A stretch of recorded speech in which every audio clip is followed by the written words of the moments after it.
Bonjour à tous, bienvenue dans votre journal sur CCTV français, en direct de Beijing. Et à la une de l'actualité, la crise syrienne. Selon l'Observatoire syrien des droits de l'homme, pas moins de 500 personnes auraient été tuées dans le pays depuis que l'armée syrienne a lancé une offensive d'envergure dans le nord de la province d'Alep. On dit aussi que 89 civils figureraient parmi ceux qui ont été tués depuis le début du mois. L'armée syrienne a aussi capturé des villes clés de la province, auparavant aux mains des rebelles soutenus par la Turquie. Un jour plus tôt, un officiel du gouvernement syrien a déclaré que le but de l'armée était de libérer les zones détenues par les terroristes depuis 3 ans et de contrôler la frontière avec la Turquie. Le Premier ministre turc Ahmet Davutoglu a déclaré que les forces du gouvernement syrien menaient une politique délibérée de nettoyage ethnique aux abords d'Alep. Il a en outre indiqué qu'accepter des quantités de réfugiés participait au soutien de cette politique, mais il a souligné que la Turquie continuerait d'accepter des réfugiés. Les Nations Unies et l'Union européenne ont exhorté la Turquie d'ouvrir ses frontières. Davutoglu a déclaré qu'il était hypocrite de la part de ceux qui demeurent silencieux sur les bombardements russes en Russie de dire à la Turquie de maintenir ses frontières ouvertes.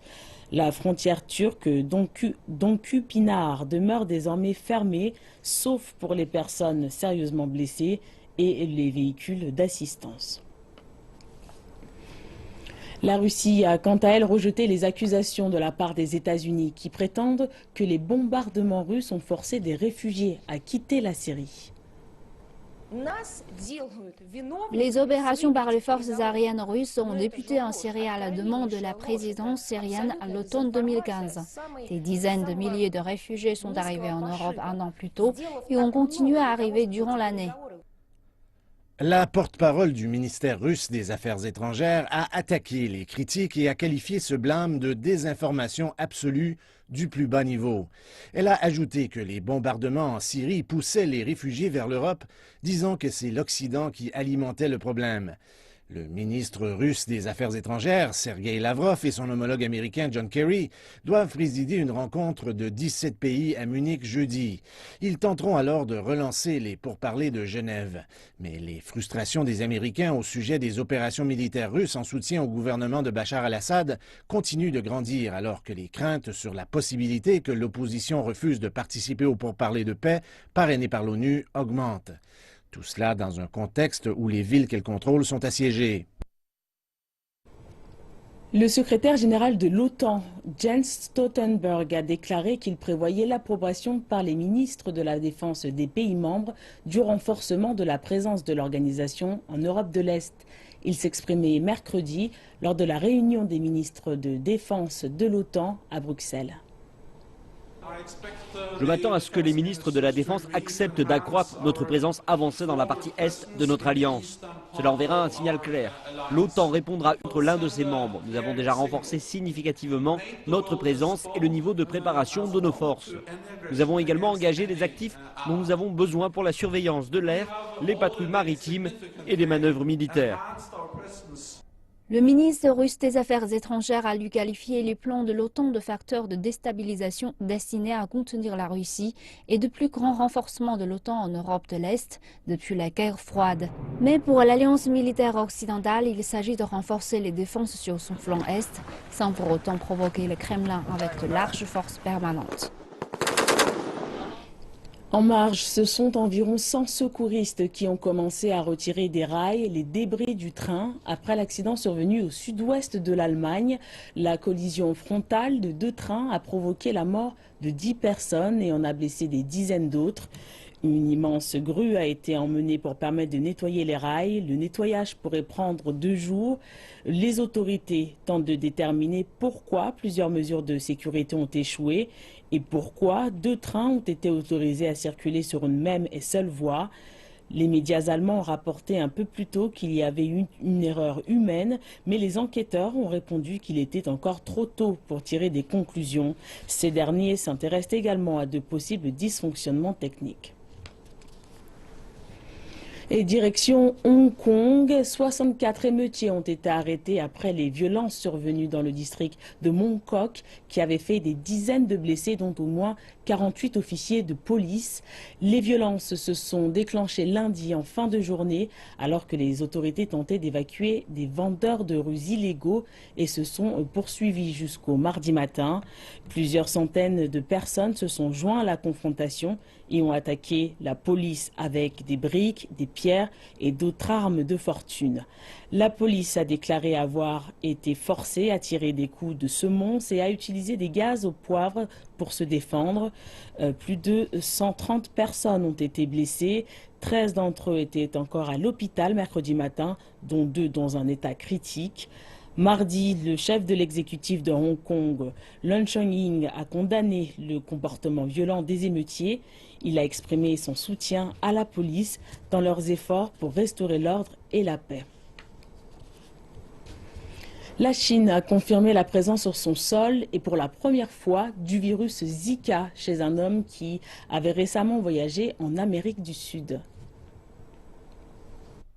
La Commission nationale pour la santé et le planning familial a déclaré mardi qu'un patient de 34 ans avait souffert d'une certaine forme de mal de crâne et de fièvre lorsqu'il était au Venezuela. Il a ensuite quitté le pays et est rentré le 5 février dans sa ville natale dans le district de Ganxian, dans la province du Jiangxi. Sur le chemin du retour, il est passé par Hong Kong et par la ville de Shenzhen dans la province du Guangdong. Il a été admis dans un hôpital local et mis en quarantaine. Les médecins disent que le patient est actuellement en train de se rétablir et que sa température corporelle est revenue à la normale. Le cas présent a été transmis via des moustiques, donc les gens que ce monsieur a rencontrés sur le chemin du retour, et cela inclut les passagers qui se sont assis près de lui dans l'avion, n'ont pas besoin de recevoir d'avertissement ou d'être observés. Ce dont nous avons besoin pour le moment, c'est d'avoir une compréhension claire de la situation. Nous devons également faire attention au nombre de moustiques pour vérifier s'il a augmenté. Si ce nombre augmente, il faudra mener des opérations d'éradication de ces moustiques. Merci de nous retrouver pour la deuxième partie de cette édition. Nous reprenons avec les célébrations du Nouvel An chinois dans le monde. Mercredi a marqué le 3e jour de la nouvelle année lunaire et les pays à travers l'Asie l'ont célébré de manière différente. Aux Émirats arabes unis, le caractère chinois signifiant singe a illuminé l'un des monuments iconiques de Dubaï, l'hôtel Burj Al Arab. Des spectacles traditionnels tels que la danse du lion, une exposition de calligraphie chinoise et un concert de musique joué sur des instruments traditionnels ont apporté au festival une humeur festive. Au Chinatown de Singapour, des plats de cuisine chinoise ont attiré de nombreux locaux. On pourrait trouver des gâteaux de riz, des sucreries ou des fruits secs, symbolisant l'espoir que le nouvel an sera tout aussi doux. Et à Hong Kong, un magnifique spectacle de feux d'artifice a eu lieu à Victoria Harbour. Il a duré 23 minutes. Et à Sydney, les activités battent également leur plein pour le plus grand festival de la fête du printemps en dehors de Chine. Les commerçants et entreprises ont recours à des approches créatives pour profiter de l'augmentation du nombre de visiteurs chinois. Après presque 40 ans dans le métier, Leslie Chan sait comment vendre. Notre riz au poulet est considéré comme le meilleur de Sydney. Il connaît également l'impact que le Nouvel An chinois à Sydney aura sur son restaurant de Chinatown. Il ne fait aucun doute que de nombreux touristes vont venir. L'Australie est devenue une destination de voyage très populaire parmi les Chinois, rendue encore plus attirante par la baisse récente du dollar australien. L'année dernière, jusqu'au mois de novembre, elle a attiré plus d'1 million de touristes chinois qui ont apporté près de 8 milliards de dollars à l'économie du pays. Cela s'est avéré une étape importante pour nous car cela a représenté une croissance significative au cours des 3 ou 4 dernières années. Mais à l'échelle mondiale, la concurrence pour le secteur du tourisme chinois augmente également. Cela pourrait aider à expliquer pourquoi Tourism Australia a décidé d'utiliser un passe-temps populaire et de l'agrandir à l'extrême.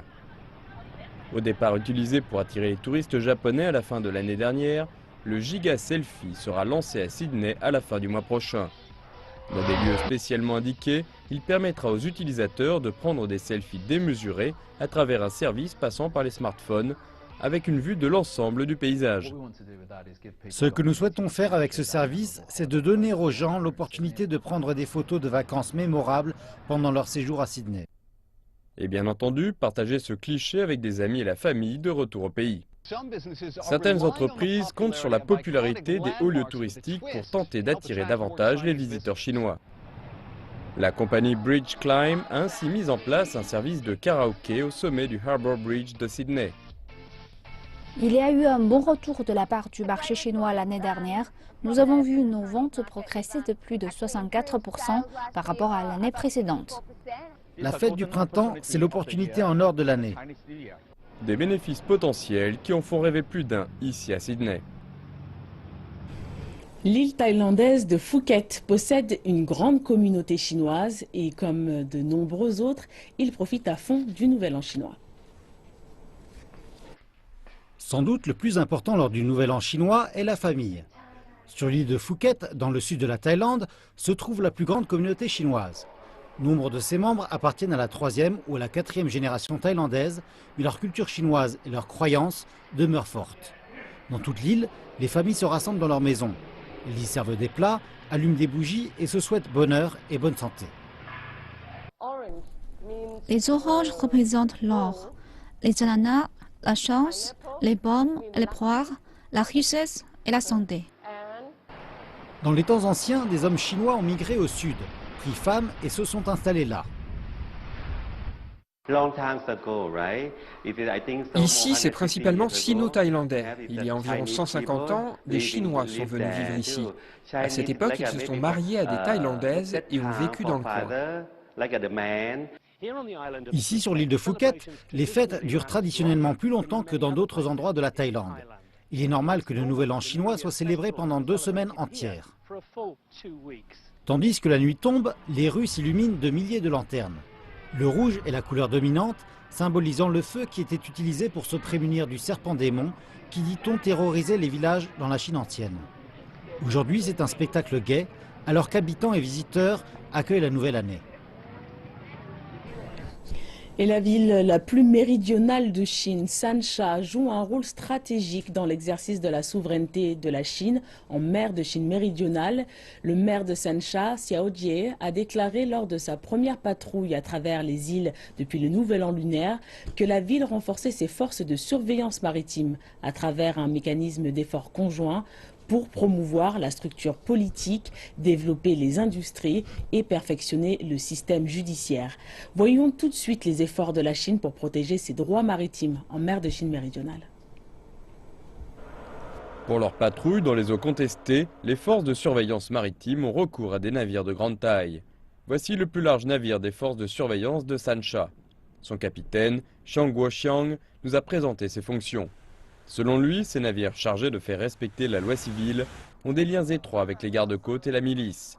Ils ont procédé à l'expulsion de bateaux de pêche étrangers des eaux revendiquées par la Chine. Le moyen le plus efficace de faire respecter la loi est de mener de fréquentes patrouilles qui expulsent les bateaux de pêche étrangers. Nous ressentons bien l'importance de notre mission.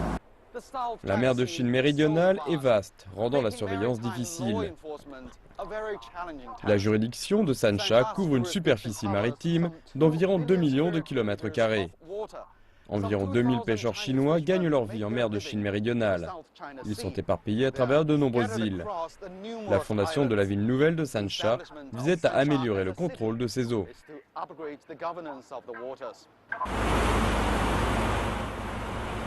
Au second jour de la nouvelle année lunaire, le maire de Sansha, Xiao Jie, a rendu visite aux gardes-côtes sur l'une des îles de Shisha. Il a encouragé les soldats à mener leur tâche à bien. Certaines îles peuvent uniquement être atteintes par bateau. Nous nous dirigeons vers l'île de Jinqing, le siège du groupe d'îles de Yongle à Shisha. Le transport est un point faible entre les îles de mer de Chine méridionale, rendant la surveillance difficile. Sansha possède un mécanisme d'application de la loi de niveau 3. La milice doit découvrir et rapporter les infractions étrangères, effectuer des patrouilles de surveillance et soutenir les gardes-côtes. Les pêcheurs conviennent que la surveillance est cruciale. J'ai des amis qui ont été arrêtés et détenus par le gouvernement philippin alors qu'ils étaient en train de pêcher. Sans des mesures pour faire respecter la loi, les navires étrangers viendraient et nous chasseraient d'ici. Yang Jun estime que le gouvernement améliore la vie des pêcheurs. Xiao Jie a passé beaucoup de temps à visiter les îles placées sous sa juridiction. Il est heureux de voir les changements. Il s'est ainsi aperçu que les plantes sur Jingqing sont devenues plus vertes en raison des mesures de protection de l'environnement. Faire respecter la loi nécessite la combinaison d'efforts pour améliorer les infrastructures de base, protéger l'écosystème des îles et assurer les besoins de base des pêcheurs, ainsi que d'être capable de gérer les catastrophes et de mener des opérations de secours. Xiao Jie estime que l'application de la loi est l'une des forces qui doit témoigner des capacités globales de Sansha. Et nous terminons avec la coopération sino-africaine. L'eau est un produit de première nécessité pour l'ensemble des habitants de cette planète. Mais pour beaucoup de gens en Afrique, cette ressource vitale se fait rare. Et cela sans même considérer le problème de la fiabilité de l'eau. Sur ce continent largement touché par les crises autour de l'eau, une entreprise est en train de faire la différence en aidant les populations locales à pouvoir bénéficier d'une eau propre et fiable. Judan s'est rendu sur les lieux de 2 projets hydrauliques en Éthiopie et à Djibouti. Voici le compte-rendu de ces 2 visites. La chaleur, la fatigue et la soif sont constamment présentes. Pour Ahmed, la récompense après 2 heures de marche, c'est de l'eau. Comme tous les nomades vivant à Djibouti, Ahmed se déplace là où il est certain de trouver de l'eau. Une bonne quantité lui permet de tenir près de 2 jours. Et seulement s'il prête une attention à la moindre ration. Et parfois, après de longues recherches, il n'a pas la garantie de trouver le précieux liquide. Là, il nous faut un guetteur. Là, je deviens le guetteur. Je viens ici, je regarde s'il y a de l'eau dans le puits. S'il n'y a pas de l'eau, je repars à la maison et je dis aujourd'hui, il n'y a pas de l'eau. C'est pas la peine qu'on marche. Malgré ses diplômes, Ahmed passe ses journées entières à rechercher des sources d'eau propre. Normalement, dans ma famille, je suis la seule personne qui a un niveau d'études supérieur. Et là, le problème, je ne peux pas me déplacer pour chercher un travail, alors que j'ai une tâche. J'ai une tâche quotidienne. C'est-à-dire, mon tâche quotidienne, c'est de trouver de l'eau pour ma famille. Ça, déjà, j'ai une tâche. Alors que je ne peux pas faire 2 tâches en même temps. Le pays d'Ahmed, Djibouti, est une petite terre africaine faisant face à des pénuries d'eau chroniques. Une simple goutte est précieuse. 75% des ressources hydrauliques du pays proviennent du sous-sol. En raison de sa proximité avec l'océan, l'eau à Djibouti est amère et salée. Pour donner un exemple parlant, le lac saline que je me trouve actuellement représente le niveau d'eau en surface à Djibouti. Il contient près de 34% de sel, soit 10 fois plus élevé que la teneur en sel moyenne des océans à l'échelle globale. Cependant, la désalinisation n'est pas une solution abordable pour Djibouti. Mais heureusement, le destin d'Ahmed et des autres habitants de Djibouti sera bientôt changé. Voici l'un des 28 puits qui supporteront le prochain projet hydraulique. Il apportera de l'eau propre et fiable le long des rayons situant entre l'Éthiopie et Djibouti. Lu Zhengda est le chef de ce projet hydraulique qui bénéficiera à près de 82% de l'ensemble de la population de Djibouti. Nous avons commencé la construction il y a maintenant 6 mois. Ce projet hydraulique transfrontalier est le plus important du genre sur tout le continent africain. La qualité de l'eau de cette zone a été testée et elle atteint les standards fixés par l'OMS en matière d'eau potable. Le tracé total du pipeline s'étendra sur près de 360 km. Et sur 60 km, les constructeurs devront ouvrir la voie à travers des roches hostiles. Au fur et à mesure de notre périple le long de la route du tracé, l'environnement devient peu à peu toujours plus inhospitalier. Parfois, nous avons été contraints d'arrêter le tournage en raison de vents violents et de tempêtes de sable. Seyoum est un consultant éthiopien travaillant dans l'industrie depuis plus de 2 décennies. Son travail consiste à inspecter l'avancée du nouveau projet. Au cours des 6 derniers mois, l'entreprise chinoise s'est pleinement engagée dans le projet au cœur de cette région. Vous pouvez constater les conditions désertiques très rigoureuses de cette zone. Malgré toutes ces circonstances, ils tentent constamment de passer outre ces difficultés pour mener à bien le projet. En travaillant avec cette entreprise chinoise, je peux dire qu'ils réalisent un travail parfait. À quelques centaines de kilomètres d'ici, à Addis Abeba, la capitale de l'Éthiopie, Aster Molla profite des bienfaits apportés par l'un des projets hydrauliques déjà terminés. Grâce à ce projet, nous pouvons enfin boire une eau propre et saine. Avant cela, nous ne buvions jamais de l'eau du robinet, nous achetions de l'eau en bouteille. Aujourd'hui, nous pouvons non seulement la boire, mais aussi l'utiliser pour faire la cuisine. Avec cette eau, nous pouvons nous laver et faire plein d'autres choses en toute confiance. Ce projet construit autour de puits profonds a bénéficié à près de 700 000 habitants comme Aster. Les ressources d'eau en Éthiopie sont abondantes. Le problème et la limite rencontrée résident dans l'utilisation de ces ressources. Notre entreprise est venue pour la première fois en Éthiopie il y a déjà 10 ans. Nous les avons aidés depuis à construire plusieurs usines d'approvisionnement d'eau. La station de pompage est justement utilisée pour ce type de projet d'eau en profondeur, qui à terme pourra satisfaire près de 20% des besoins quotidiens en eau propre de la capitale. La demande croissante d'eau potable a fait surgir un autre problème, celui du traitement des eaux usées. Pour le moment, les eaux usées sont directement déversées dans les rivières, ce qui représente un sérieux problème environnemental. La première usine de traitement des eaux du pays est en cours de construction. Les travaux seront terminés à la fin de l'année prochaine. Dans le pays voisin Djibouti, dans environ 20 mois, Ahmed et les quelques 750 000 autres habitants pourront également profiter des bienfaits d'une eau propre et saine.